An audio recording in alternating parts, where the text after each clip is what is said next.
Bonjour à tous. Le Bénin et le Niger continuent leur bras de fer diplomatique. Après l'entêtement de Niamey à garder ses frontières fermées depuis de longs mois, comme vous le savez, c'est au tour de Cotonou maintenant de décider de bloquer le pétrole nigérien et surtout devrait empêcher que son maïs atteigne le territoire du Niger. Les journaux en parlent ce matin, on fera le tour rapide de l'information à la une de leur production ce matin et puis vous aurez d'autres détails, notamment à la fin de cette émission à travers la rue de presse. Ce sera d'ailleurs aussi notre principal sujet de discussion tout à l'heure. Nous allons voir ensemble quels sont les enjeux en présence et ce qui pourrait obliger les deux pays à s'asseoir pour discuter et trouver une solution à leurs différends. Depuis longtemps, nous allons, si nous avons du temps, nous dirons aussi deux mots de la campagne de communication lancée par les mouvanciers pour convaincre les Béninois de la pertinence des actions de Patrice Talon à la tête du Bénin depuis 2016. Bienvenue à tous.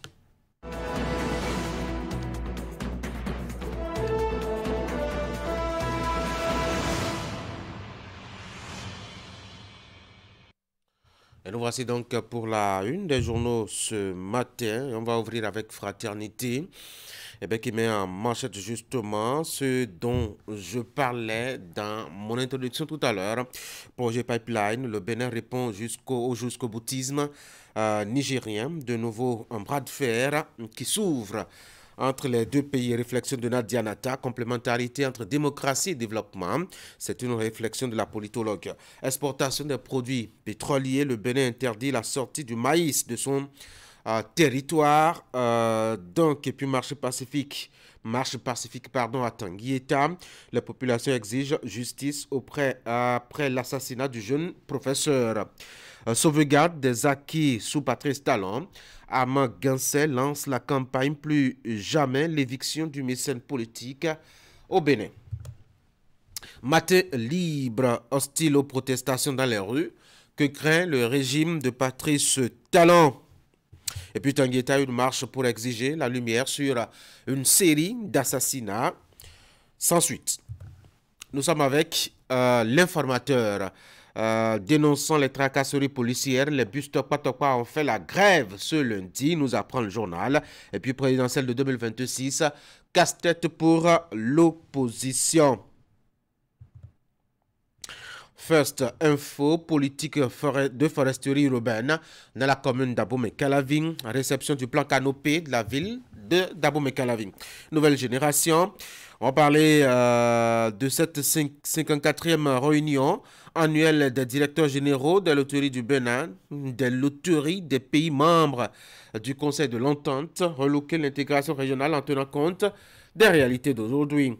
Le quotidien, blocage de l'embarquement du pétrole nigérien à Semekodji, la réplique de Talon à Tiani, c'est demandé. Le journal, nous sommes avec La Boussole, projet Pipeline Export Niger-Bénin. Le gouvernement bloque la vente du pétrole du Niger.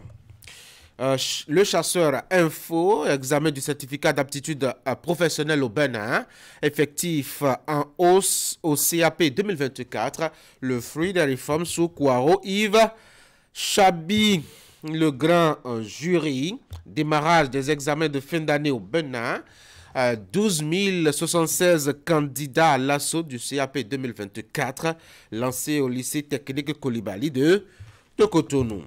Le révélateur du jour CAP 2024, les épreuves officiellement lancées, nous apprend donc le journal Pipeline Bénin-Niger, l'embarquement du pétrole nigérien bloqué à Semekodji. Nous sommes avec Dabarou à présent.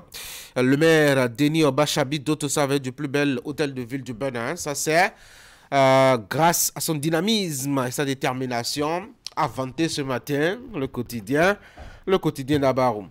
De retour à la une de Fraternité pour la deuxième lecture, projet Pipeline, le Bénin qui répond jusqu'au boutisme nigérien. Un nouveau bras de fer qui s'ouvre selon Fraternité. Réflexion de Nadia Nata, elle est politologue.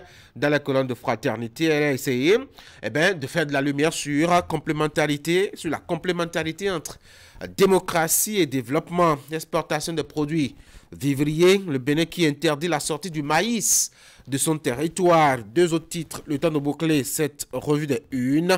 Marche pacifique à Tanguieta. Les populations exigent justice après l'assassinat du jeune professeur. Et puis, sauvegarde des acquis sous Patrice Talon à Magansé qui lance la campagne Plus jamais l'éviction du mécène politique au Bénin.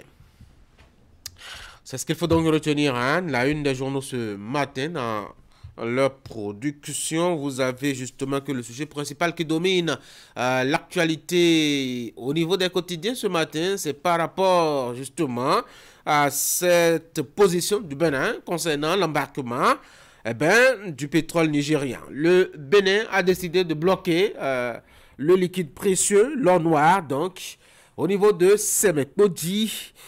C'est en protestation ou en réponse à ce qu'on peut appeler cet entêtement du Niger de garder ses frontières fermées côté Bénin, réclamant justement le départ des soldats français du territoire béninois. Alors, on va faire l'analyse tout à l'heure, mais avant, vous pouvez acheter votre journal et aller à la page 3 et comprendre un peu les enjeux par rapport justement à cette situation entre les deux voisins et pays frères.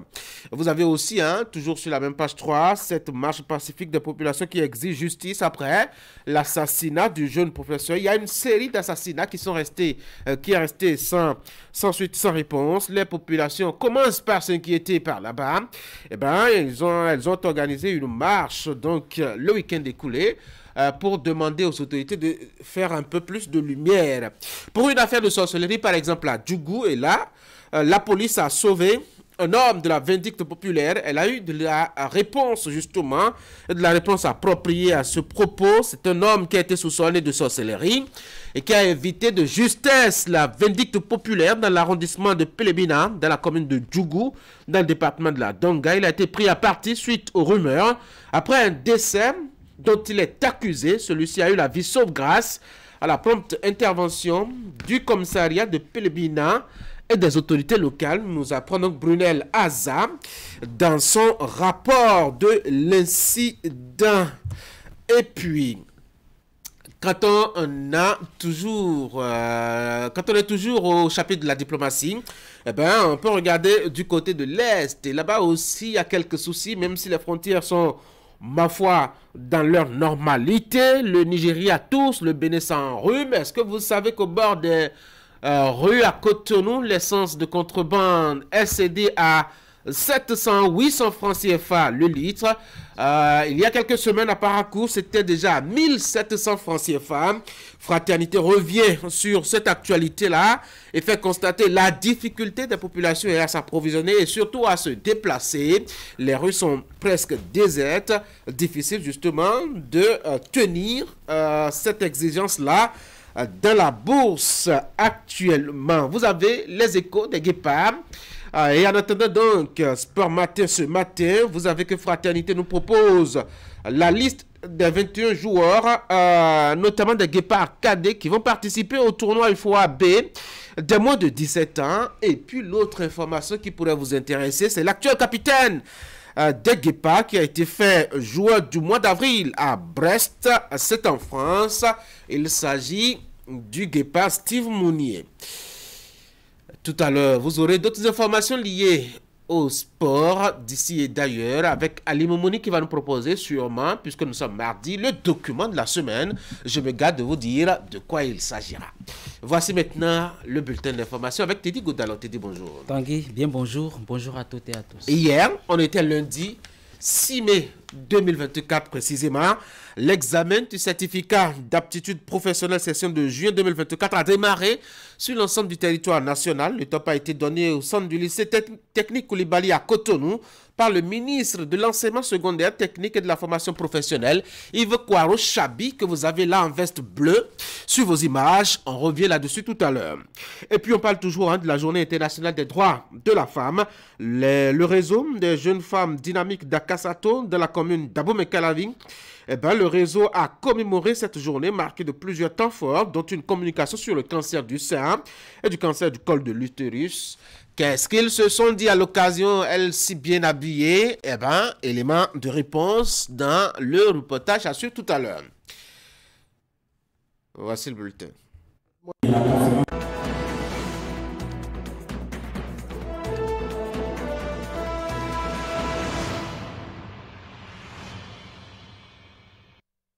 Teddy, bonjour à nouveau. Tanguy, bien bonjour. La série des examens de fin d'année s'est ouverte avec l'examen, la composition donc de l'examen du certificat d'aptitude professionnelle pour la session de cette année, juin, cette année 2024. Tanguy, absolument. Au lycée technique Koulibaly de Cotonou, 1400 candidats planchent pour cet examen national. Les épreuves sont officiellement lancées par le ministre de l'enseignement secondaire technique et de la formation professionnelle. Il s'agit bien là de Yves Tchabi Kouaro. Il avait à ses côtés bien d'autres acteurs impliqués dans l'organisation. On va suivre le point de Ingrid Day. Ils sont plus de 12 000 candidats répartis dans 18 centres à plancher sur le plan national pour le compte de l'examen du certificat d'aptitude professionnelle 2024. Ici, à Cotonou, dans le département du Littoral, la composition se déroule dans les lycées techniques Pondéou et Koulibaly où le top est donné par le ministre de l'enseignement secondaire, technique et de la formation professionnelle. 1400 candidats planchent dans le centre pour cet examen. Et dans le département du Littoral, nous avons au total 2898 candidats qui composent dans 8 filières. Ici au lycée, nous avons 5 filières et au lycée Pondéou, nous avons également 6 filières. Comme à chaque édition, le nombre de candidats ne cesse de croître depuis 2016, une avancée du gouvernement qui fait de l'enseignement technique et de la formation professionnelle son cheval de bataille. En témoignent les nombreuses réformes entreprises dans ce sens. Nous avons plus de 12 000 candidats cette année. Je vais préciser que 12 000, ça fait pratiquement 4 fois le nombre d'inscrits en 2016. Vous constatez ma grande satisfaction par rapport donc à cette courbe ascendante. Le gouvernement s'est employé à mettre beaucoup d'efforts dans la formation technique et professionnelle. Nous avons mis en place la stratégie nationale de l'ETFP. Nous travaillons à faire en sorte que nous ayons plus d'apprenants dans la formation professionnelle, 70%. Et vous voyez que avant même que toutes les infrastructures ne soient mises en place, que le peuple nous accompagne. Démarré ce lundi 6 mai 2024, l'examen du certificat d'aptitude professionnelle se poursuit jusqu'au jeudi prochain. 3 jours pour certains et 4 jours pour d'autres, selon leur spécialité. Sciences et techniques industrielles, métiers des arts, économie familiale et sociale ou hôtellerie, restauration. Tout le monde vous souhaite 100% de réussite. Et voilà, l'examen se poursuit donc ce mardi matin. Institué pour le 8 mars de chaque année, la journée internationale des droits de la femme a été célébrée en différé samedi dernier par le réseau des jeunes femmes dynamiques d'Akasato dans la commune d'Abomey-Calavi, placé sous la présidence de l'honorable Edmond Fonton. Plusieurs temps forts ont meublé cette célébration. Les participantes ont eu droit à une communication sur le cancer du sein et le cancer du col de l'utérus. Elles sont toutes vêtues élégamment pour la circonstance. Par cette grande mobilisation, les jeunes femmes dynamiques d'Akasato répondent à l'appel de l'honorable Edmond Fonton pour une célébration en différé de la Journée internationale des droits des femmes. Occasion pour leur leader d'évoquer quelques actions qu'elle a menées dans la commune d'Abomey-Calavi. Les filles mères de la commune d'Abomey-Calavi ont régulièrement bénéficié de nos séances annuelles de sensibilisation organisées avec différents partenaires, soit pour l'éducation à la santé sexuelle, soit pour l'éducation financière, soit pour l'éducation psychosociale, spécifiquement au développement personnel. Les échos de ces actions ont légitimement amené des femmes majeures à nous suggérer la création d'un creuset féminin de réflexion et d'action.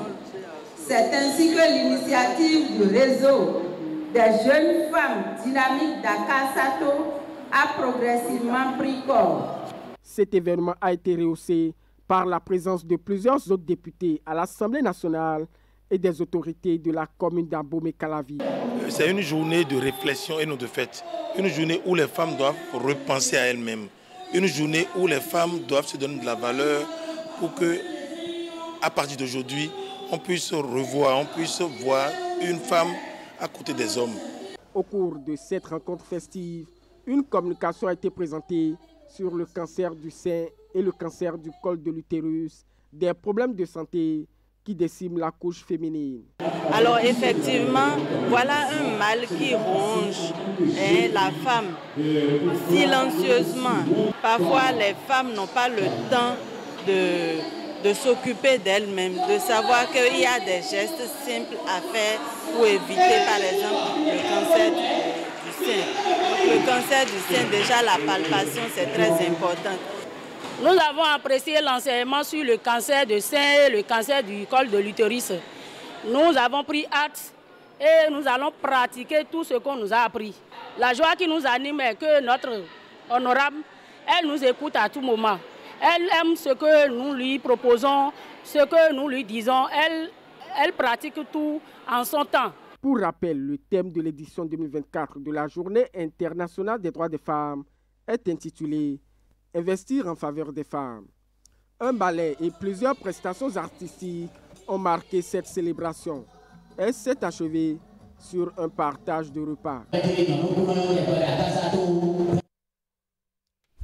Voilà, à l'instant, Hugues Vingbe et Rachidi Soubero sur ces images. À présent, célébration toujours de la fête du 1er mai 2024. Le personnel de la Bank of Africa Bénin a commémoré à travers le syndicat de base, le Centra BOA. Un moment de réjouissance et surtout de réflexion sur le développement de leur entreprise commune, la BOA Bénin. Ils ont échangé autour de la thématique contribution du personnel à l'amélioration du PNB dans un contexte de grandes réformes, enjeux sociaux et perspectives. La célébration est également marquée par la distinction de quelques pionniers de l'action syndicale grâce à leur dévouement pour la cause des travailleurs. Pour finir ce bulletin, durant 3 jours, le conseil communal de la commune de Dangbo a tenu sa 2e session ordinaire pour le compte de l'année 2024. Les échanges portent essentiellement sur la question du plan de développement communal 4e génération, l'installation des agents de santé communautaire qualifiés et bien d'autres sujets. On va sur le compte rendu de Marlène Azinombe. Au cours de ces 3 jours, des sujets pointus ont été abordés, notamment l'examen de la validation du rapport d'activité du Conseil de supervision pour la période de février à avril 2024, l'adoption du plan de développement communal PDC 4e génération et bien d'autres questions de développement. Cette session a été l'occasion pour accueillir les 7 agents de santé communautaire qualifiés mis à la disposition de la commune par le ministre de la Santé dans le cadre de la mise en œuvre de la nouvelle politique de santé communautaire. Nous avions assez débattu de beaucoup de choses, surtout le PDC 4e génération que nous avons ensemble adopté et dont le coût tend vers 6,5 milliards comme ça. Nous avions travaillé à valider les rapports du conseil de supervision. Après leur présentation officielle, les agents de santé communautaire seront déployés dans les 7 arrondissements de la commune de Dangbo. Ils ont tous une mission bien spécifique. Leur rôle, c'est de superviser les activités des relais communautaires sur le terrain et également veiller à ce que les premiers soins, les soins de première ligne soient donnés aux ménages. Pour conduire efficacement les actions de développement dans la commune au cours du quinquennat 2024-2028, le conseil communal a adopté le PDC 4e génération financé à hauteur de plus de 6 milliards de francs CFA. Il est axé sur plusieurs secteurs et focalise l'attention des filles et fils de Dombo. Le conseil communal a également adopté le rapport d'activité du conseil de supervision. Un rapport qui retrace les activités menées durant les mois de février à avril 2024 par le secrétariat exécutif de la mairie. Le conseil communal a donc examiné les différentes activités menées par le conseil de supervision, notamment dans son rôle de contrôle des activités menées par le secrétaire ou le secrétariat exécutif de la mairie au cours des 2 précédents mois. Le conseil s'est également penché sur l'adoption du plan de développement communal 4e génération de la commune de Dangbo, le PDC 4, qui a pour horizon de mise en œuvre 2024 à 2028, donc 5 ans. Les actions de développement qui y sont contenues sont organisées autour de 3 grands programmes qui touchent aussi bien la vie économique de la population, la vie sociale, les services publics à délivrer à la population, l'assainissement, l'environnement et tout. Et ces 3 programmes contiennent 20 projets et ces 20 projets-là sont déclinés en 150 actions au total à mener au cours des 5 prochaines années au profit des populations de la commune de Dangbo. Cette 2e session ordinaire s'est achevée sur de bonnes notes avec des autorités qui se réjouissent du bon fonctionnement des instances dirigeantes de la commune. Mesdames et messieurs, c'est l'essentiel à retenir ce matin. Je vous invite à prendre rendez-vous de 13h pour la grande édition de la mi-journée. Je serai avec Eric Gadeno à la présentation, donc à 13h. Allez, merci beaucoup. Tidi Goutala, vous passez une bonne journée. Merci, Tanguy. Mesdames et messieurs, voici l'actualité des sports.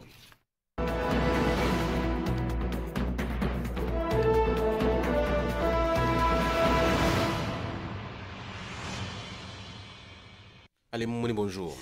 Bonjour Tanguy. On commence par le football, précisément avec les Guépards de moins de 17 ans qui se préparent pour le tournoi UFOA de la zone B qui va se dérouler notamment à Accra. Ali Moumouni, hier, le sélectionneur national de la catégorie urbain renfort était face à la presse pour donner quelques détails. Oui, la conférence de presse a duré moins d'1 heure et a servi dans le cadre au sélectionneur pour dévoiler sa liste de Guépards U17 retenus pour le prochain tournoi qualificatif de la Coupe d'Afrique des Nations des moins de 17 ans. C'est une liste de 21 joueurs qui est finalement retenue pour l'expédition ghanéenne. Ce qu'il faut juste retenir est que le staff est parti d'une liste de 60 joueurs et après plusieurs processus est arrivé à retenir 21. Je vous propose ici un extrait de Hubert Renfort qui nous donne les détails du processus.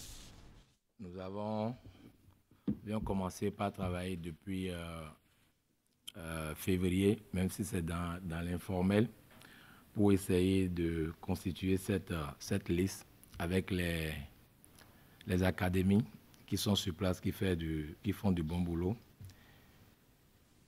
Et après, on a eu un premier regroupement sur la base de ce que nous-mêmes nous avions déjà vu. Parce qu'il faut le rappeler, nous avions organisé un tournoi à Ouida, tournoi au cours duquel on a pu quand même présélectionner certains joueurs et qu'on connaissait déjà. Et la deuxième étape, c'est les papiers, les identités, les passeports.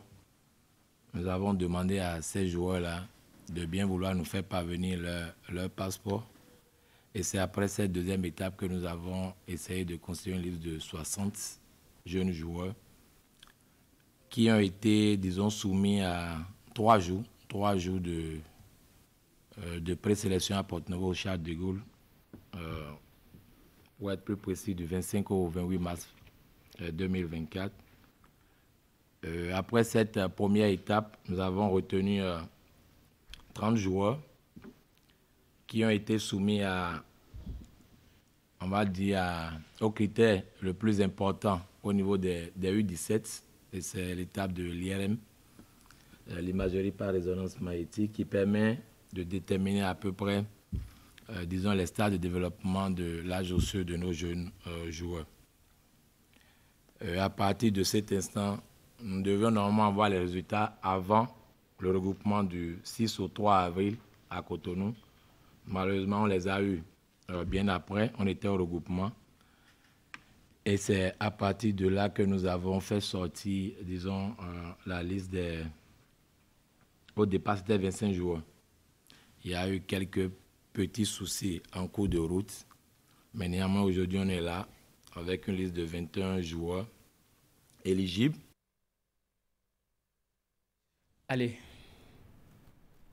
Allez, ça a été un long processus, comme je le disais, pour en arriver à la liste, à la liste de 21 joueurs retenus par le coach Hubert Renfort, liste sur laquelle on a 3 gardiens de but, 6 défenseurs, 7 milieux de terrain et 5 attaquants. Et parmi eux, 2 binationaux qui évoluent respectivement au niveau des centres de formation de Montferrand et Fleury 91 en France.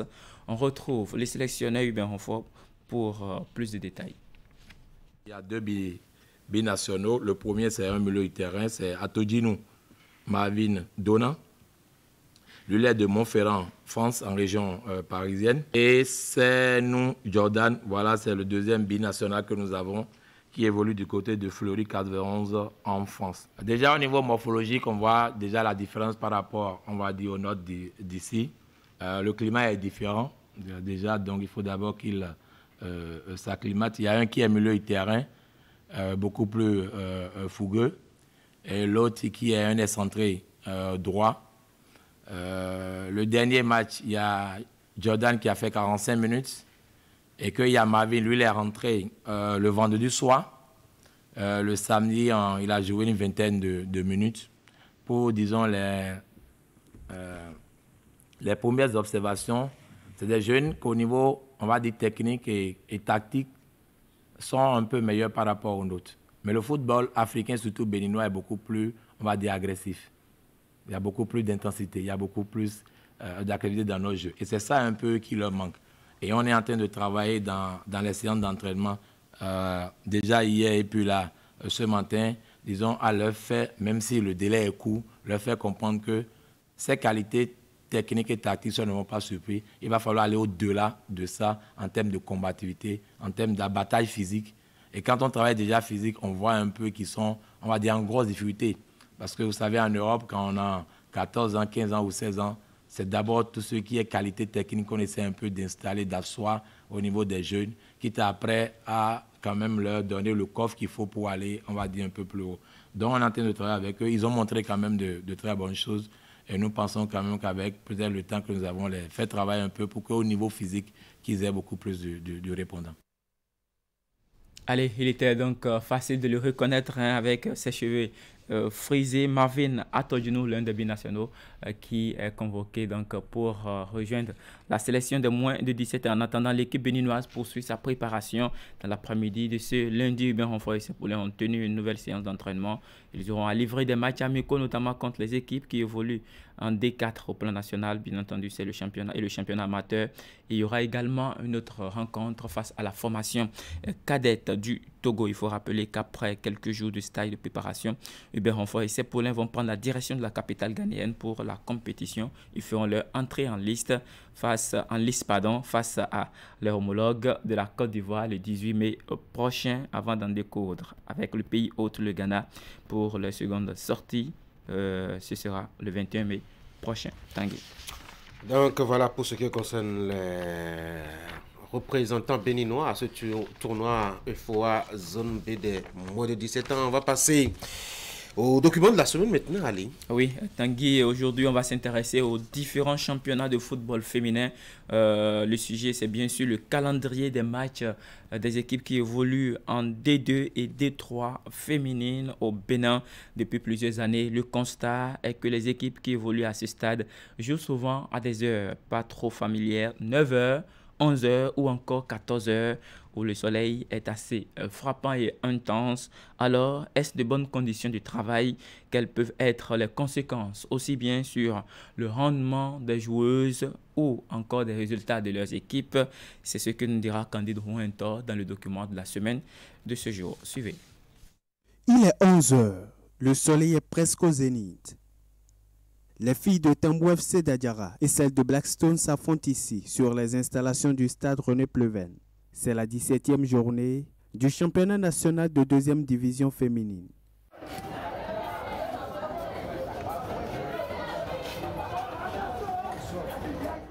À cette heure-ci, la pelouse est piquante, difficile de résister dans les chaussures, sans parler de rayons soleil intenses qui s'abattent sur les têtes. Et pour les 22 actrices, il faut encore fournir assez d'énergie pour s'offrir les 3 points. C'est vraiment difficile et on souffre trop, vraiment. Parce que jouer sur le terrain, à un moment donné, surtout de 9h à 11h, on est souffrant sur le terrain et on est contraint à faire. Depuis quelques mois, la météo au Bénin indique de fortes chaleurs presque tous les jours. Près de 20 à 30% du rayonnement ultraviolet total émis entre 11h et 13h et 75% entre 9h et 15h selon l'Organisation mondiale de la santé. À ces horaires précis, il est recommandé d'éviter au maximum l'exposition au soleil afin de préserver sa peau et par ricochet la santé et éviter les dommages. Mais au Bénin, notamment dans le championnat de football féminin, les matchs sont programmés la plupart du temps à 9h, 11h et 14h et quelques rares fois à 16h pour les équipes de 2e et 3e division. Ainsi, les différentes athlètes dont l'âge avoisine pour la plupart d'entre elles la vingtaine sont contraints de jouer sous un climat assez chaud. Toute chose qui n'est pas sans conséquence sur le rendement des joueurs sur le terrain et donc sur les résultats des clubs. On est obligé de prendre de l'eau à chaque fois. Et on risque aussi de tomber sur le terrain. Par exemple, moi aujourd'hui, j'ai trop bu. Jouer sous le soleil, c'est très pénible. Parce que vous jouez à la fois avec deux adversaires. Se concentrer sur le match et de deux, le soleil, quand il fait chaud, ils ont mal aux pieds. Parce que ça chauffe correctement. Et quand ça chauffe, elles sont déconcentrées. Donc ça fait que des fois, elles passent à côté des matchs. C'est pas normal qu'on se la voit encore pour des petites filles de les voir vraiment jouer dans ces conditions. Moi je me rappelle, il y a des matchs ici, tu vois, les filles sont incapables véritablement de rester même sur les talons, sur les pieds. Parce que ça brûle, non seulement ça brûle au niveau de la tête, mais ça brûle aussi au niveau des pieds et des crampons. Ça fait mal quoi.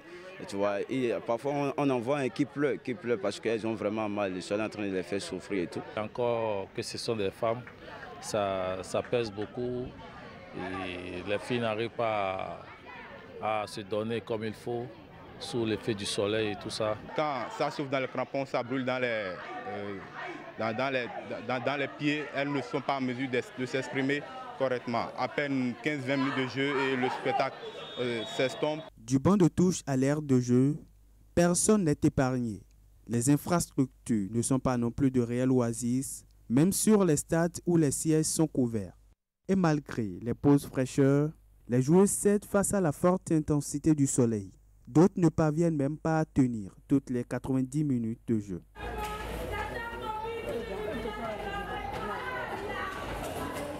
Face à cette réalité, les staffs de la plupart des clubs sont contraints de s'adapter. Le plan pour certains, c'est de revoir les horaires des séances d'entraînement afin de mettre les filles dans les conditions de match. On est obligé de s'entraîner à 11h, à 10h pour s'adapter au climat et avec l'histoire des synthétiques c'est compliqué. Donc on est obligé de ramener les heures d'entraînement aux heures normales de match pour être au même rythme. C'est un travail qui se fait sur deux bases parce qu'il faut d'abord voir à quelle heure il faut travailler avec les filles pour pouvoir les mettre un peu dans les conditions des matchs. Il nous est déjà arrivé parfois même de s'entraîner à midi, voire même souvent à 11h, midi. Ce sont les heures des entraînements ces derniers jours. Parce qu'au départ, on a vu que ça pesait beaucoup. Donc quand on a changé, ça a donné. Et l'autre côté aussi, c'est le discours. C'est le discours parce qu'il faut aussi les préparer psychologiquement, mentalement pour qu'elles puissent se donner. On travaille sur le soleil plus chaud même que le soleil de 9h. Donc ça fait que quand nous nous retrouvons pour les matchs de 9h, c'est quand même jouable, c'est facile, mais il faut l'admettre, c'est pas bon. Non seulement pour les performances des enfants, mais surtout pour leur santé aussi. Le calendrier des championnats féminins de D2 et D3 est ainsi fait depuis l'avènement de ces différentes divisions au football féminin. La situation soulève plusieurs problématiques quant au choix des heures du calendrier féminin. À ce sujet, chaque acteur se fait sa petite idée. Mais ce qui revient de toutes les versions, c'est principalement le manque d'un nombre considérable d'infrastructures sportives pouvant accueillir tous les matchs des différents championnats de football du Bénin à des heures raisonnables. Si la fédération ou bien les dirigeants peuvent revoir la copie, si on peut ramener les matchs, peut-être dans l'après-midi, ça va beaucoup nous arranger. Donc il va falloir que aussi la fédération voit par quelle manière il faut régler ce problème-là. S'il faut regarder les matchs très tôt les matins ou bien dans la soirée. Bon, aujourd'hui, parmi les 22 stades que nous avons, il y a des staffs, les stades des chefs-lieux de département qui ont des lampadaires. Donc moi, je proposerais que les matchs masculins, qu'on les amène peut-être déjà dans la nuit, puisqu'aujourd'hui nous suivons le championnat à côté, au Togo, au Ghana, un peu partout, qui débute à 20h. Et le match des dames, on peut les programmer à partir de 16h. Je crois bien il serait mieux de revoir le calendrier, permettre aux filles de jouer dans l'après-midi ou bien de revoir si c'est possible de jouer pratiquement très tôt, déjà à partir de 8h, pour ne pas contraindre les clubs à jouer forcément sur les entres. Parce que par exemple, si vous prenez le stade René Préven d'Akwakwa, c'est tellement occupé. Il y a des équipes comme Blackstone, et Espoir de Cotonou, AS Cotonou, Victoria, quand même un bon nombre d'équipes qui occupent cette aire de jeu. Il faut permettre à ces équipes de chercher d'autres aires de jeu. Jouer des matchs à 9h, 11h ou encore 14h, sous le chaud soleil n'est pas une nouvelle réalité dans le monde du football. Mais la récurrence ajoutée aux qualités des infrastructures ne facilite pas de bonnes conditions de travail. Les athlètes des différents clubs des championnats féminins de D2, D3 sont chaque semaine éprouvés. Parti d'un rêve, le sacrifice de ces jeunes filles peut rendre encore plus long leur parcours vers le haut niveau.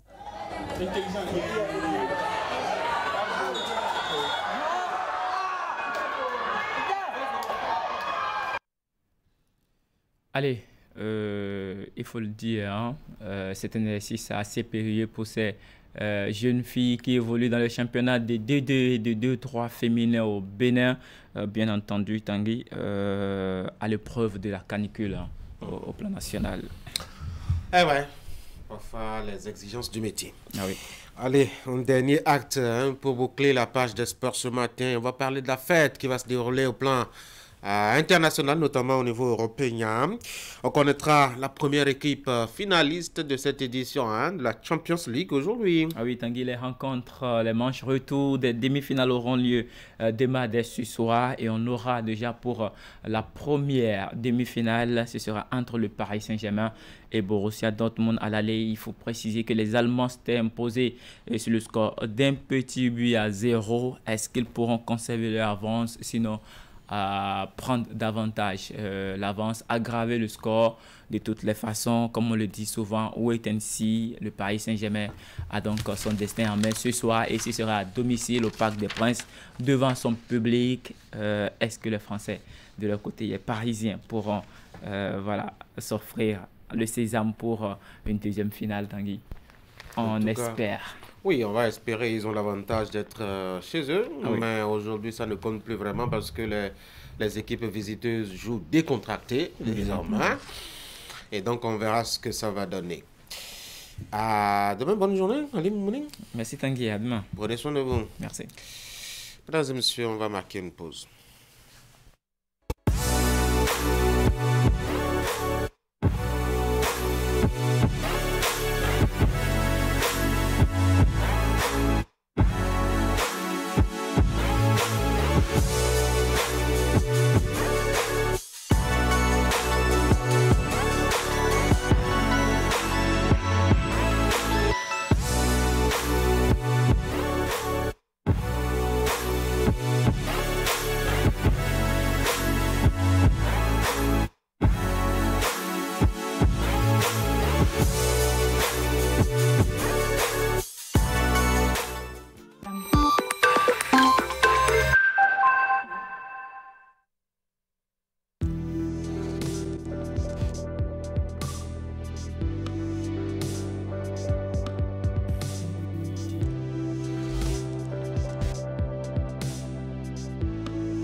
Et nous voici donc pour le rendez-vous santé sur Actu Matin. Ça s'appelle Santé Matin. Esther Tofa, bonjour. Bonjour Tanguy.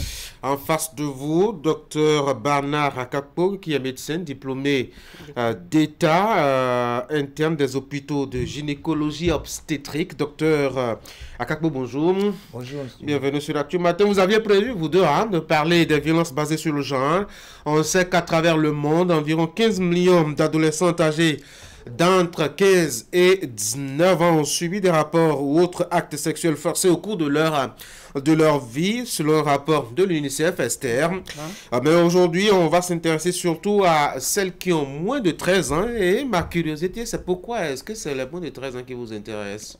Oui, bon, j'ai discuté un temps avec, disons, un spécialiste de la santé qui m'a dit qu'à partir de 14-15 ans, les enfants, surtout les filles, avaient déjà une maturité sexuelle. Je vais confirmer peut-être avec le gynécologue, oui, si c'est vrai. Docteur Bana, bonjour. Oui, bonjour. Quand on a un peu plus de 13 ans, on est déjà, enfin pas suffisamment, mais on est presque mieux pour les actes sexuels. Oui, oui, tout à fait correct. À partir de l'âge de 9 ans déjà, la jeune fille commence par développer donc, la puberté. Donc à cette période-là, c'est bien justifié le développement des caractères sexuels secondaires. Alors, nous allons parler aujourd'hui des violences sexuelles, surtout sur les enfants de moins de 13 ans. Nous n'allons pas seulement nous focaliser sur les filles, mais également sur les garçons, parce que c'est clair que ça aura des conséquences également sur les garçons. Alors, dites-nous déjà, entre les filles et les garçons, est-ce que ce sont les mêmes conséquences quand on parle de violences sexuelles? On ne dirait pas que c'est exactement les mêmes conséquences, mais c'est similaire. D'accord? C'est similaire en ce sens que si vous prenez le côté psychologique, c'est presque les mêmes conséquences. Mais sur le plan génital, vu que l'appareil génital de la femme est différent de l'appareil génital de l'homme, donc on aura quelques différences à ces niveaux-là. Alors, en matière de reproduction, parce que vous avez parlé déjà d'appareil génital, quels sont les risques auxquels la petite fille est liée quand elle subit une violence sexuelle? Alors, les risques, je vais essayer de les classer. Vous avez des risques psychologiques. Une fille qui a été déjà exposée. Donc, déjà, tout dépend du type de violence auquel la jeune fille a été exposée. Oui. Il peut s'agir d'une incitation à la débauche ou il peut s'agir d'un viol, à proprement dit. D'accord? Et lorsqu'il s'agit d'un viol, ça développe beaucoup de conséquences psychologiques.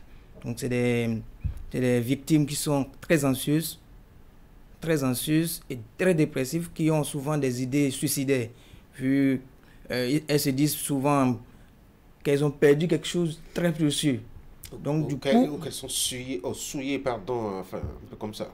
Un truc du genre. Donc, du coup, l'envie de vivre disparaît. L'envie de vivre disparaît. C'est des jeunes filles qui sont totalement déprimées, qui perdent le sens de leur vie, les activités quotidiennes qu'ils font, ils arrêtent. Carrément. Totalement. Ça, c'est sur le plan psychologique. Sur le plan physique, c'est des violences qui peuvent entraîner des dommages physiques à type de déchirure périnéale. Il peut y avoir des déchirures du vagin, déchirures de la vulve, des différents composants de la vulve, du périnée, ou même déchirures de l'utérus. Et toutes ces lésions traumatiques peuvent avoir des conséquences sur la reproduction à long terme. Sa capacité à concevoir. Alors, ces gens de filles peuvent être exposées à des dyspareunies, c'est-à-dire des difficultés à tenir des rapports sexuels. Une femme qui a des difficultés à tenir des rapports sexuels, on est d'accord qu'elle aura du mal à concevoir. À long terme, on parle toujours de long terme. Ces lésions peuvent entraîner des infections locales. Et ces infections locales peuvent être à l'origine d'infertilité. Et sinon, on prend également sur le plan de maladies, puisque c'est souvent des traumatismes, des actes qui se passent sans aucune protection. Donc, ces victimes sont souvent exposées à des infections sexuellement transmissibles, telles que le condylome. Le condylome qui va évoluer ultérieurement vers le cancer du col de l'utérus. C'est quoi le condylome? Le condylome, c'est des tumeurs bénignes, d'accord, qui sont développées lorsque la malade est exposée à un virus qu'on appelle human papillomavirus. D'accord? Donc, ces différentes lésions vont évoluer vers ce qu'on appelle le cancer du col de l'utérus. Et le cancer du col de l'utérus, vous savez, l'évolution, c'est vers la mort lorsque rien n'est fait. Ça peut donner également des infections à type de syphilis qui peut être à l'origine donc d'infertilité. Et également d'autres infections telles que l'hépatite virale B, l'hépatite virale C ou le virus du sida. Mais est-ce que le petit garçon également peut être sujet à ces infections-là en cas de violence? Oui, le petit garçon peut être sujet à ces infections, surtout le virus de l'hépatite B et C, le VIH-Sida. Et il faut également dire, tout dépend de la faction dont l'acte a été posé. Supposons que c'est un jeune garçon, que la victime et l'agresseur ici est une femme qui avait des condylomes et qui demandait peut-être au jeune garçon de lui faire, je vais parler en termes entre griffes, cunnilingus, d'accord? Ça amène en fait le virus, papillomavirus, être dans la bouche du garçon, installé au niveau de la bouche du garçon, qui peut développer plus tard le cancer de l'œsophage ou le cancer du pharynx ou de larynx. Alors, si je vous comprends bien, la jeune fille peut devenir à long terme infertile à cause d'un viol. C'est bien possible. Alors, merci beaucoup. Alors, comment se fait-il qu'on considère aujourd'hui les violences sexuelles comme un problème de santé publique? Aujourd'hui, la prise en charge des victimes est totalement gratuite. Totalement gratuite, et c'est sur la charge de l'État. Et ça nécessite beaucoup de moyens. Ça, c'est déjà un problème de santé publique. C'est des victimes qui sont exposées à des maladies. Et ces maladies sont des problèmes de santé publique. Quand vous prenez l'hépatite B, l'hépatite C, c'est des problèmes de santé publique aujourd'hui qui sont en train d'être résolus. Alors, mais j'ai lu dans un rapport de l'UNICEF toujours que 1% de ces enfants-là arrivent à en parler.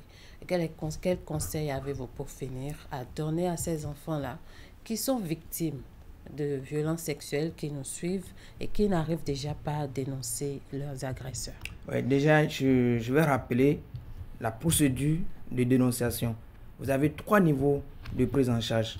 3 niveaux, soit vous pouvez aller directement au niveau du commissariat, soit vous allez au niveau des centres de prise en charge sociale, au niveau des CPS, ou vous venez directement à l'hôpital. C'est une prise en charge triangulaire. Et la victime peut être introduite à n'importe quel niveau du circuit. Soit il va directement au niveau du commissariat, le commissariat renvoie le cas, puisque la prise en charge médicale est la plus urgente, donc le commissariat renvoie le cas vers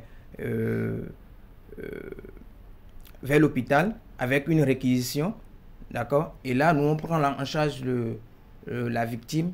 Une fois la prise en charge effectuée, la victime sera réorientée vers le centre de prise en charge sociale ou sa prise en charge psychologique et sociale. Alors, merci beaucoup à vous, docteur Bernard Akapo. Je rappelle que vous êtes médecin, diplômé d'état interne des hôpitaux de gynécologie obstétrique, mais vous êtes également ancien médecin, chef des centres de santé d'Akasato et de Wedo. Merci d'être passé sur ce plateau. Tanguy, Nous avons fini. Merci beaucoup, Esther, pour ces moments d'échange. Merci à vous, Dr Akapo, d'être passé sur Actu Matin. Je vous souhaite de passer une très bonne journée. Merci beaucoup. Mesdames et messieurs, on va marquer la pause, le temps d'installer les débatteurs. Je vous rappelle qu'on aura 2 ou 3 sujets qu'on va évoquer. Vous le savez, le Bénin et le Niger, ce n'est pas la lune de miel depuis quelques mois maintenant. En tout cas, le lendemain du coup d'État qui a déposé Mohamed Bazoum, les frontières ont été gardées fermées entre les 2 pays. Le Bénin a décidé de l'ouvrir de son côté, mais Niamey garde toujours ses frontières fermées. Depuis hier, l'actualité a changé. Le Bénin qui riposte désormais au niveau du pipeline, notamment pour le transfert du pétrole nigérien à Semenkoudi. Le Bénin refuse justement l'exportation de l'or noir nigérien. Qu'est-ce que ça va donner en termes de diplomatie? On en parle tout à l'heure. Et il n'y a pas que l'or noir qui subit, je dois dire, le dictat diplomatique entre ces 2 nations. Il y a aussi que le maïs est interdit désormais d'exportation. On met toutes les mesures dans les paniers pour obliger Niamey visiblement à ouvrir les frontières. En tout cas, on va poser la question aux débatteurs tout à l'heure. Et si le temps nous permettait cela, on dira 2 mots au sujet de cette campagne lancée par la mouvance présidentielle pour faire de la lumière sur les actions du gouvernement depuis, mettons, avril 2016 que Patrice Talon a pris le pouvoir. Voici la pause.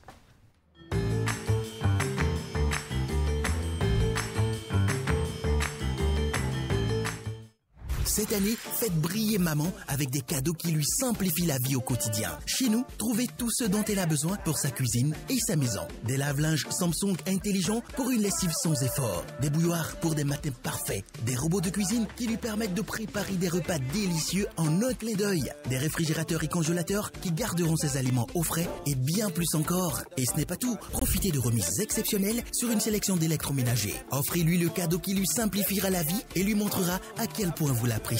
Venez dès aujourd'hui dans votre showroom Néo et Allo de proximité pour découvrir nos offres exclusives pour la fête des mères. Produits sous garantie allant jusqu'à 12 mois. Service après-vente et livraison disponible. Contact vendeur 60 00 66 66. Parce qu'elle mérite ce qu'il y a de mieux. Joyeuse fête, maman.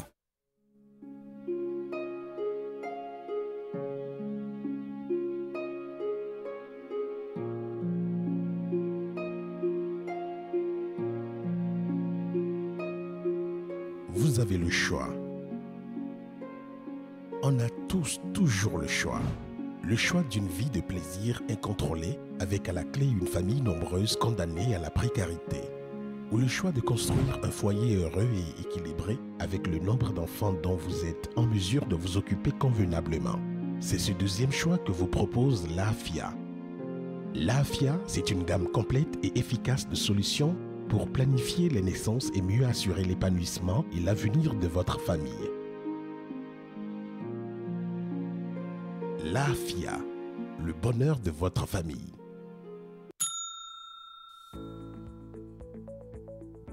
Coucou mes Marios, alors je m'apprête à déballer ma nouvelle machine à laver achetée chez Mikem Technologies.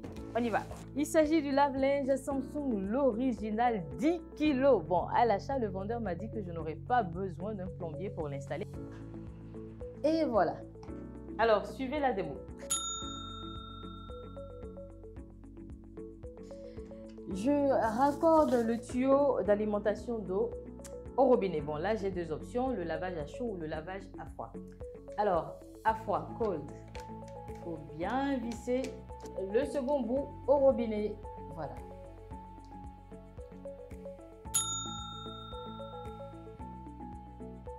J'installe bien le tuyau d'évacuation. J'ajoute mon linge sale, bien sûr. Mon détergent, super important.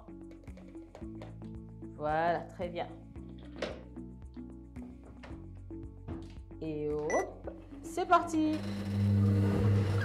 Et voilà, faites comme moi, facilitez-vous la vie. Procurez-vous donc dès maintenant votre lave-linge dans l'une des boutiques Néo et Allo à partir de 279 900 francs CFA.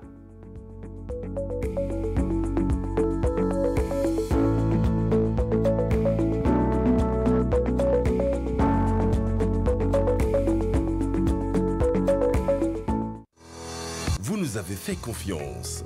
Nous aussi. Vous nous avez adoptés. Nous aussi. Merci d'avoir choisi Air Froid. Ainsi, nous avons amélioré pour vous la qualité de nos climatiseurs. Nous avons développé une marque 100% écologique, conçue spécialement pour notre climat tropical, avec une basse consommation d'énergie électrique. Vous êtes en zone de baisse de tension? Adoptez le climatiseur Air Froid Inverteur, spécialement conçu et amélioré pour supporter de fortes baisses de tension. Visitez notre showroom à Cotonou, à 100 mètres de l'église Saint-Jean. Air Froid, des climatiseurs à basse consommation d'énergie électrique. Contact 61 17 63 77. Site web airfroidbenin.com. Et si on arrêtait de regarder la télé comme avant? Canal+ présente le décodeur connecté. Un concentré de technologie pour une nouvelle expérience. Naviguez dans une interface fluide et immersive à la découverte du meilleur de la télévision. Plus de 50 000 programmes en replay et 300 chaînes en direct pour le plaisir de toute la famille. Prenez le contrôle du direct et revenez jusqu'à 8 heures en arrière. Grâce à la connexion Internet, gardez le signal même en cas d'intempéries. Nouveau décodeur connecté. Plongez dans la nouvelle expérience Canal+. Venez l'essayer.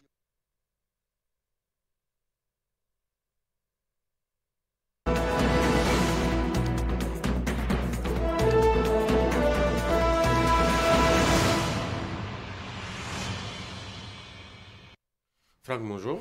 Bonjour. William, bonjour. Bonjour. Allez, on revient pour parler de la crise diplomatique entre le Bénin et le Niger. On avait cru que les choses allaient rester encore plus longtemps en l'état. Le Bénin qui décide désormais de faire le blocus sur le pétrole nigérien au niveau de Semekoudji. On dirait, Franck, que le Bénin a réfléchi pour trouver le bon moyen. Oui, c'est ce qu'on peut dire, c'est le moins qu'on puisse dire suite à cette décision du gouvernement. Mais lorsqu'on prend un peu de recul, est-ce que c'est véritablement dans le sens disons, d'entrer dans un nouveau bras de fer avec le Niger que le Bénin a pris cette décision? Je pense qu'il faut mettre ça sous le coup d'une petite pression que l'État béninois veut mettre sur le voisin du Niger pour dire attention, après la levée des sanctions et tout, moi j'ai fait un gros pas en avant, mais de ton côté, eh bien, ça t'attend toujours et ça n'arrange pas les choses. Vous savez, lorsque vous êtes des voisins, vous collaborez, chacun a un petit droit de veto qu'il peut exercer pour essayer disons, de bouger les lignes dans votre relation que vous entretenez, pour essayer de changer les donnes. Cela voudra dire que vous n'êtes pas éternellement fort lorsque vous êtes dans des rapports de force. L'autre aussi a de petits moyens pour vous, parfois vous contraindre à s'aligner derrière une décision qu'il aura prise. Donc moi je pense que c'est une petite astuce de trouver par le gouvernement pour montrer à l'État nigérien que, attention, moi-même je tiens des ficelles quelque part et lorsque je vais les tirer, ça peut également agir sur ce que vous faites de l'autre côté. Lorsqu'on connaît un peu la situation géographique du Niger qui, par le passé, faisait passer par, disons, par le port de Cotonou et entretenait beaucoup de relations commerciales avec le Bénin, on peut comprendre que cette décision peut faire mal à Niamey. Et donc, ce n'est pas anodin cet acte posé par l'État béninois. Est-ce que maintenant ça va porter ses fruits? Est-ce que ça va donner l'effet escompté? Si réellement c'était l'objectif du gouvernement, toute la question est là. Et on verra dans les jours à venir, eh bien, la réaction du côté de Niamey aussi. Qu'est-ce qui va se dire par rapport à cet acte posé par le gouvernement béninois? On attend de voir. William, vous savez, fin février, le Bénin a ouvert sa frontière avec le Niger après la levée des sanctions de la CEDEAO. Moi, je suis de ceux qui continuent de dire que le Bénin a eu, en tout temps, une mauvaise posture, une posture dure et de dévoiement, un peu comme la CEDEAO elle-même, en s'alignant sur la position de l'organisation sous-régionale. Mais après le temps de condamnation, il y a le temps de réconciliation, avait dit Patrice Talon, et je crois qu'il l'a acté dans la question nigérienne. Il a promis de prendre le devant de certaines négociations. Je pense que le président de la République l'a sûrement fait. La diplomatie a été jouée d'un certain point de vue, de sorte à ce que le Bénin rouvre sa frontière. Maintenant, plus d'un mois après, on n'a pas vu grand-chose changer de l'autre côté de la frontière, du côté du Niger. Tchani, le général Tchani, aujourd'hui aux commandes, et les autres turiféraires de ce régime de transition sont on a dent dure encore contre Patrice Talon. Vous savez, quand ils ont lancé officiellement du côté de Niamey le fonctionnement du pipeline et que les premières machines ont été lancées, vous savez, on n'a pas fait grand bruit autour. C'était sans tambour ni trompette. Ensuite, un peu avant, une délégation de la douane nigérienne était au Bénin. C'était également sans grand bruit et on évitait certaines questions de la presse comme la réouverture ou non des frontières. Quelque temps après, on voit que la position est demeurée la même. Maintenant, il y a eu sinon fin avril précisément, il y a eu les premiers jets de pétrole qui ont parcouru tout l'oléoduc depuis le Niger jusqu'au Bénin. C'était également sans tambour ni trompette. Il y avait quand même pour une infrastructure de cette envergure, on parle de 10 000 barils de pétrole par jour et d'ici 2026, la perspective c'est 200 000 barils de pétrole. Et on sait que la plus grande consommation de ce pétrole, c'est à destination, c'est pour l'exportation parce que le plus grand marché, notamment les travailleurs, l'entreprise qui a travaillé à cela, c'est la Chine et ensuite d'autres partenaires du Niger et du Bénin. Je disais sur un plateau de télévision il y a un peu plus d'une semaine que les intérêts derrière la consommation de ce pétrole sont plus grands que les petits différends qu'il peut avoir entre deux États du Sud comme le Bénin et le Niger. Mais aujourd'hui, Patrice Talon est en train de prouver tout le contraire parce qu'il est en train d'utiliser cette arme pour faire pression sur le Niger. Du point de vue de mon analyse, je pense que c'est un essai. Un consultant en relations internationales dira que quelles que soient les forces et les faiblesses que vous avez l'un envers l'autre en tant qu'État, dans la réelle politique, chacun démontre d'abord ses muscles. Chacun montre qu'il n'est pas, qu'il soit le dernier sur l'indice de développement humain ou qu'il ait le PIB le plus bas du continent. Ce n'est pas l'essentiel quand on est à la table de négociation. À la table de négociation, chacun démontre d'abord combien il est indispensable à l'autre. Le Bénin a 700 kilomètres de territoire offert au pipeline. C'est le tiers du trajet. Et sans le conduit béninois, le pétrole ne peut pas rejoindre Sémécraké, la plateforme d'extraction. Et sans le port autonome de Cotonou, ce pétrole ne peut pas aller à destination des pays d'exportation. Et vous savez, pour ce qui est englouti, plus de 6 milliards de dollars dans ce projet, je pense qu'en notifiant la décision, et d'ailleurs, l'information que nous avons reçue dans la soirée d'hier, c'est que le Bénin a notifié la décision à l'entreprise chinoise qui a eu à conduire les travaux et également aux autorités nigériennes. Je pense que c'est là que Patrice Talon veut acter la pression du côté des partenaires qui ont mis gros, qui ont misé vraiment gros dans ce projet de pipeline parce que ça leur revient ce pétrole de 3. Ils en profitent beaucoup plus que l'État nigérien qui, certes, va engranger beaucoup de recettes. Le Bénin également gagne gros avec des droits de transit et des recettes, des taxes. Mais en fait, Patrice Talon met en lambeau légèrement ce qu'il y gagne, gros pourtant, pour mettre pression diplomatiquement. Est-ce que c'est une stratégie qui pourrait marcher? Je pense que ça ne manque pas de pertinence quand on connaît le poids économique de ces firmes, de ces multinationales qui financent la réalisation des infrastructures d'envergure de ces niveaux. Maintenant, jusqu'à quand? Point d'interrogation. Est-ce que cela pourrait, d'un autre côté, envenimer la situation? Je pense que oui. Cela pourrait encore braquer les positions. Maintenant, quitte à voir dans les jours à venir le résultat concret qu'on pourrait avoir. Eric, bonjour. Bonjour Tanguy. Oui, réaction. Je pense que sur la question, Patrice Talon, dans un premier temps, avait été un peu intransigeant avec les autorités du Niger, parce que respectant les décisions de la CEDEAO. Mais après, il a fait preuve de bonne foi de jouer un rôle, n'est-ce pas, au niveau de la CEDEAO, à ce que les sanctions soient levées, ce qui a été fait justement. Et donc, il a justement déclaré sa disponibilité, n'est-ce pas, à normaliser ses relations avec le voisin du Niger.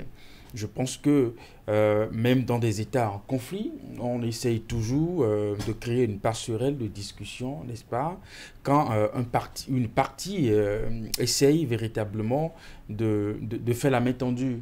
Vous voyez un peu, quand bien même l'Israël bombarde au quotidien la bande de Gaza, en Égypte, il y a toujours des pourparlers, n'est-ce pas, entre les autorités des deux pays, le temps de pouvoir véritablement trouver une solution. Et donc la main a été tendue, mais on n'a véritablement rien vu comme action du côté du Niger pouvant acter véritablement la normalisation de ces relations.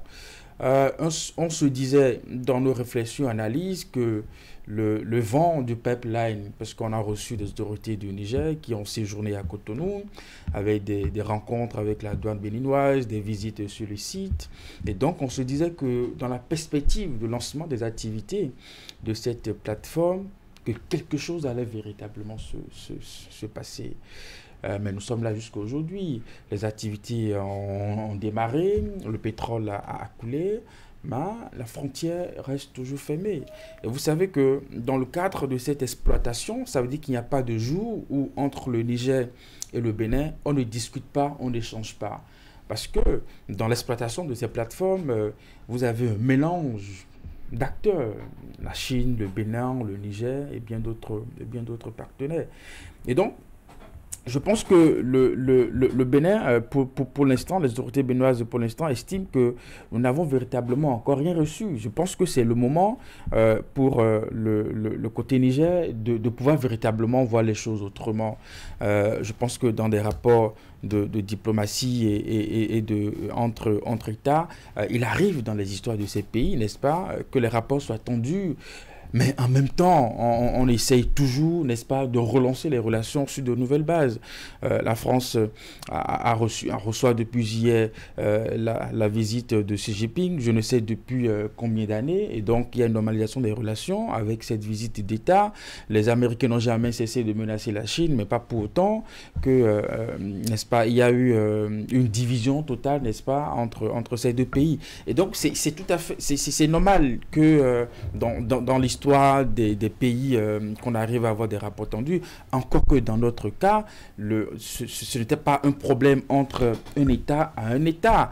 Le Bénin étant membre d'une organisation, c'est aligné sur les sanctions d'une organisation, mais après, il y a eu, bien entendu, la suite que nous connaissons. Et donc, quelle est encore la raison pour laquelle, du côté du Niger, on reste toujours campé sur cette position. Au même moment, quand la frontière a été ouverte côté Bénin, vous voyez que le flux des échanges commerciaux a repris côté Bénin vers le Niger. D'ailleurs, en ce moment, il y a une bonne quantité de nos productions de maïs qui est exportée vers le Niger. Donc, il y a en même temps des rapports d'activité et puis tout ça, mais on ne comprend pas véritablement à ce moment précis ce que le Niger veut, n'est-ce pas, où est-ce qu'ils sont prêts à aller dans cette posture de fermeture des frontières. Et je pense que là-dessus, le Bénin ayant peut-être fait le point à son niveau, s'est dit, bon, c'est peut-être encore le moment de taper le poing sur la table pour que des échanges soient peut-être plus vrais, enfin, pour qu'on puisse, côté Niger, dire véritablement ce qu'on veut, n'est-ce pas, pour aller vers une normalisation. Puisque si ce qui créait de tension hier, c'était cette crise entre le Niger et puis la CEDEAO, mais nous sommes d'accord que cette crise n'existe plus aujourd'hui puisque les sanctions sont levées. Alors qu'est-ce que le Niger reproche tant, n'est-ce pas, au Bénin, pour que, après tout ce qu'on a évoqué comme dégel, comme allègement, n'est-ce pas, qu'on reste toujours campé sur cette position? Voilà, il faut refaire l'histoire de la crise, hein. Le 26, je crois, juillet, Bazoum a déposé. Au nom de la CEDEAO, le Bénin ferme ses frontières.